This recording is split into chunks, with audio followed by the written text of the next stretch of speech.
मज़ीद अच्छी वीडियोस के लिए हमारे चैनल को सब्सक्राइब कीजिए। जमीयत उलमा इस्लाम के सरबराह मौलाना समीउल हक के कत्ल की तहकीकात में इंकशाफ हुआ है कि जय वक़ुआ से 5 अफराद के DNA नमूने मिले हैं और वाशरूम से मिलने वाला खून आलूदा कुर्ता भी मौलाना समीउल हक का नहीं। ज़राए के मुताबिक तहकीकाती टीम ने अब तक 7 से 8 मशकूक अफराद को तहरीर में ले लिया है। ताहम मौलाना का सेक्रेटरी अहमद शाह अकोड़ा हटक से कई रोज से लापता है और मकामी पुलिस भी गिरफ्तारी से इनकारी है। मौलाना समीउल हक के सेक्रेटरी की गिरफ्तारी के लिए रावलपिंडी पुलिस ने KP पुलिस से रब्ता किया है और बजरिया कोरियल सर्विस तहरीरी तौर पर मुतल्लिका हकाम को आगाह कर दिया है।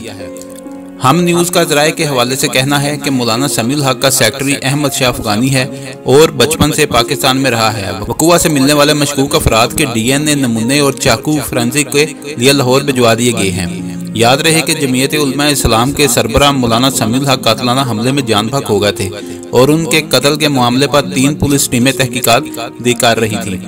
मौलाना समीउल हक को 2 नवंबर की रात को बहरिया टाउन सफारी वन में वाक़या उनके घर में चाकू के वार करके जान बहक किया गया था, जिसके बाद उनको शदीद जख्मी हालत में नज़दीकी वाक़या एक अस्पताल में मुंतकिल किया गया, ताहम वो जानबच ना हो सके।